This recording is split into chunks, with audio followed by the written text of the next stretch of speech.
This program provides education, not advice. Sponsors pay a fee for endorsements and interviews. See the truthayf.com disclosure page for details. This is where technology, innovation, and personal finance come together. This is the truth about your future with Rick Edelman. How should you think about Bitcoin? Turn to a specialist. For 6 years, Bitwise has been helping investors access crypto. Bitwise manages the world's largest crypto index fund. They also offer 6 crypto ETFs. You get cutting-edge insights, expert Bitcoin research, and a nationwide team to help. Bitwise helps investors and advisors navigate crypto with confidence. Partner with a specialist. Look for ETFs backed by Bitwise. BitwiseInvestments.com. Carefully consider the extreme risks associated with crypto before investing. It's Monday, July 29th. On today's show, the birth dearth. I've been talking about this with you for years on this podcast and even my prior radio show, but you know what? It's now reaching a very serious point, and I need to share the data with you because there are big implications not just for society at large, but for you individually. 2064 is going to be the first year in centuries when more people die than are born. The problem is actually going to start occurring much sooner than that. By 2036, around the world, twice as many South Koreans will be over the age of 65 as under 18.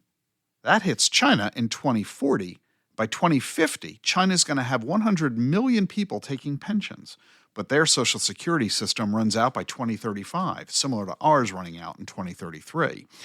Last year in Germany, they produced almost 700,000 babies. That was the lowest number since 2013, and 6% less than the year before, 2022. And the situation is probably not going to get any better because in Germany last year, they had an 8% drop in the number of marriages. That was the lowest level since 1950. The problem in China, they produced 16% fewer babies last year than the United Nations had predicted. China's not alone. Egypt produced 17% fewer babies. Kenya, 18% fewer babies. Just to put the U.S. in context, we produced 4% fewer babies than the United Nations predicted. Even in sub-Saharan Africa, 23% of women of reproductive age are using modern contraception. In other words, women all over the world are now choosing when and whether to have children, how many children to have, and too often they are choosing none or one. We need 2.1 babies per woman in order to sustain the population, but the world's fertility rate is only 1.7. Globally, we are not producing enough babies to sustain the population. There are huge implications for that I'll get into, but let me first give you the list of where this is an acute problem. You see, when you don't have enough babies being born, the country's overall population ages. The average age of the residents rises. Where's that happening fastest? Here are the top 31 countries where the people are aging fastest. Number 31 is the United States. That, in fact, is why I'm giving you the top 31, which is a weird number. I wanted to include the U.S., and we come in at number 31. Italy is number 30, then Barbados, Bulgaria, Greece, Cuba, France, Latvia, Lithuania, Slovak Republic, Malta, Denmark, Croatia, Bosnia, Poland, Portugal, Trinidad and Tobago, Slovenia, China's number 13, Mauritius, Canada, Netherlands, Czechia, Albania, Finland, Singapore, Thailand is the 5th fastest growing population in the world, followed by Liechtenstein at number 4, South Korea at number 3, Japan is number 2, and the country with the fastest aging population, Monaco. When you have this broad array of countries, some of them major economic powers like the US, China, Japan, and so on, versus African nations and Middle Eastern nations and Far Eastern nations, you can clearly see this is a global challenge. I have occasionally, when I've talked about this, gotten emails from listeners saying, well, Rick, if we're not producing enough babies every year to sustain our population, isn't immigration solving the problem?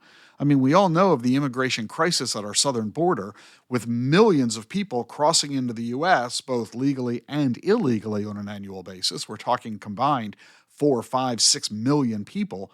Isn't that going to solve the problem? I mean, who cares if we don't have babies as long as we have people? Immigration counts if you're a brand new baby or a brand new immigrant, right? Well, not really, because there aren't going to be very many migrants to attract.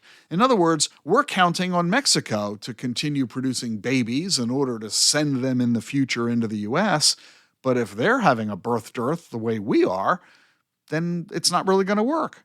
And on top of that, everybody is going to be competing for those migrants. So you think we're the only ones who want to attract immigration? So does all of Europe and Canada and South America and Asia and Africa and the Far East. I mean, this is an issue, right? In fact, there are only 2 Pacific islands and 4 African countries that are going to continue making enough babies to sustain their populations. Everybody else, out of 150 nations in the world, are going to be challenged with keeping their populations intact. This is a demographic wall, and sooner or later, every country in the world is going to slam right into it. And here's what the challenge really means. When you have fewer babies being born, and we simultaneously have old people getting older because of improvements in healthcare, medical innovation, and technology, we're extending longevity to areas we've never had in human history. Back in 1900, life expectancy in the U.S. was 47. Today, it's 87. And by the time you are 87, you'll be well expected to live to 100 or beyond. Well, people are living longer than ever, so we have a dramatic increase in old people, but we have a reduction in the number of new people, young folks, because of the lack of births. When you have a lot of old people and fewer young people, well, it means as a society, we're not going to need to spend as much on education. We're not going to need kindergartens or elementary schools because of fewer students. But we are going to need to spend a lot more on hospitals. In fact, we might find ourselves converting schools into nursing homes as we shift the demographics of who needs those buildings. We're going to spend more on healthcare, on pensions, and on Social Security. And older people cost a lot more than younger people. But with fewer workers, it's going to be harder to pay those bills. We're going to be spending, by 2050, 21% of our GDP on old people, 30% more than we do right now, unless our government officials take action.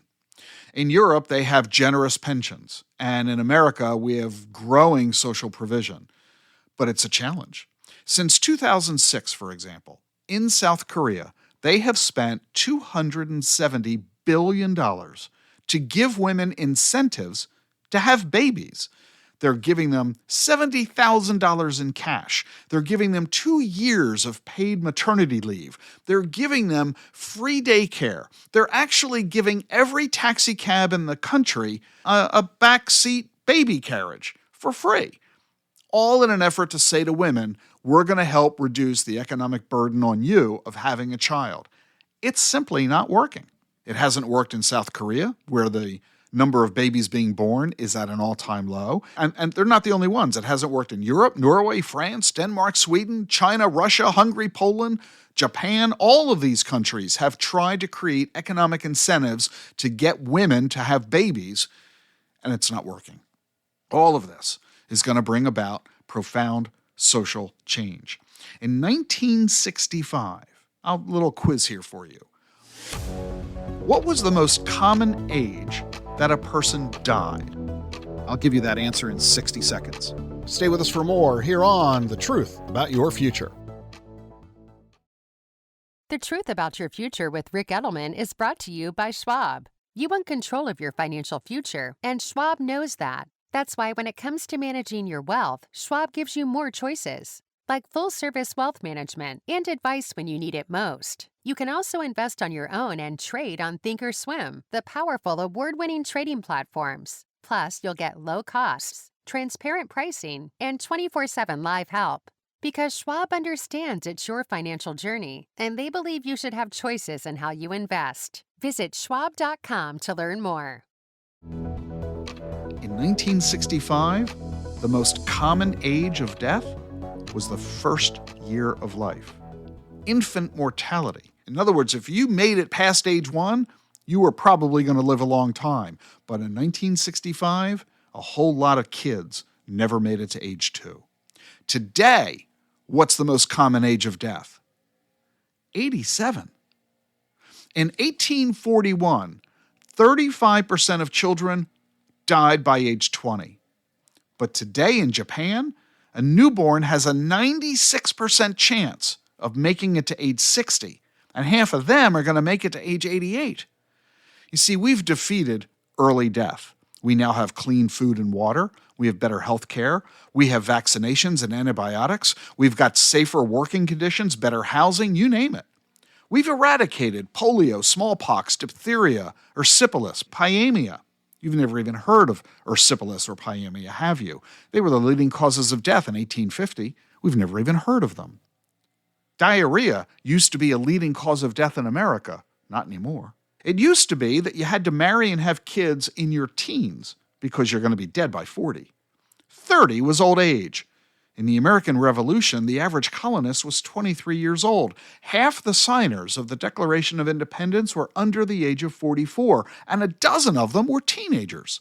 In 1990, there were 95,000 people in the world who were 100 years of age. The White House used to send birthday cards when you turned 100. My grandmother got one of those. Al Roker used to wish you a happy birthday on the Today Show if you turned 100. He doesn't do that anymore because today there are 500,000 people over the age of 100.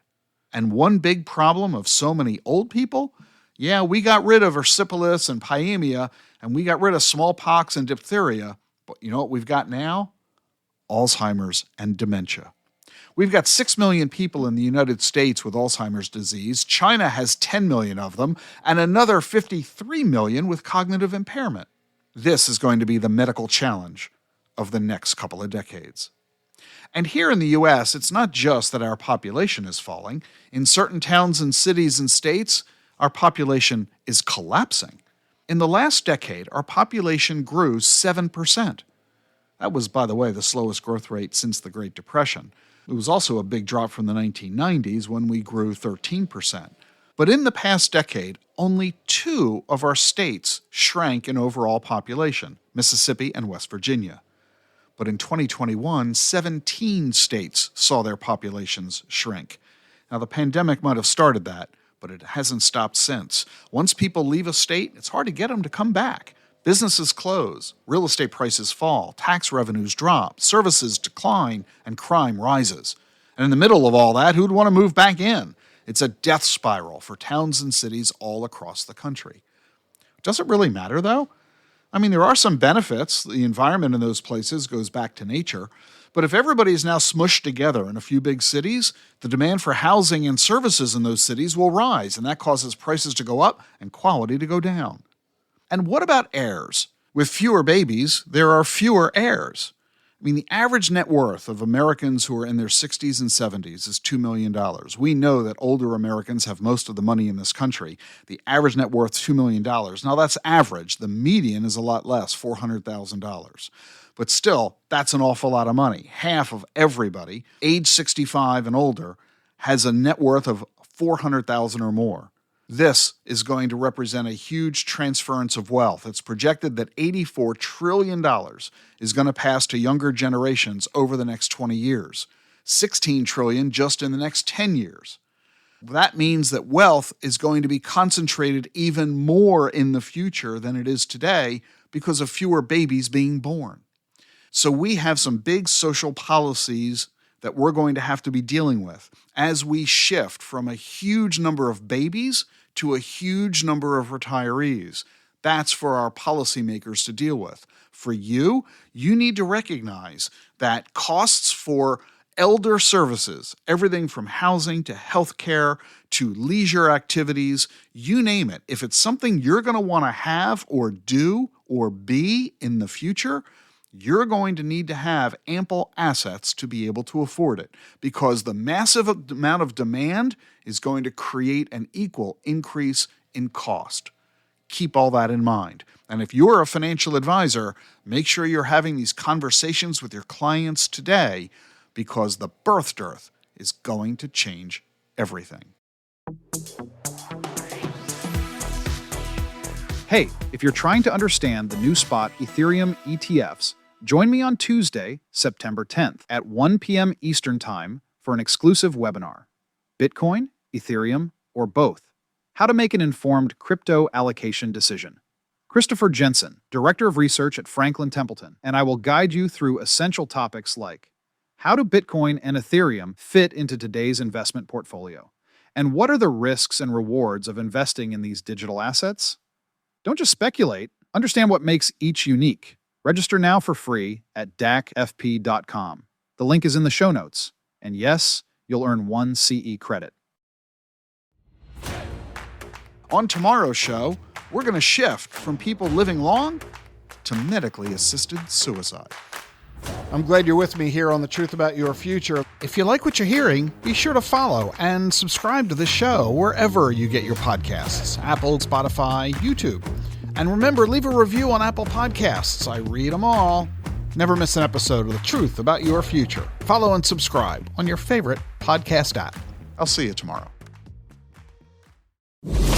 How do advances in science, technology, and medicine translate into investment opportunity? Listen and learn. This is The Truth About Your Future with Rick Edelman.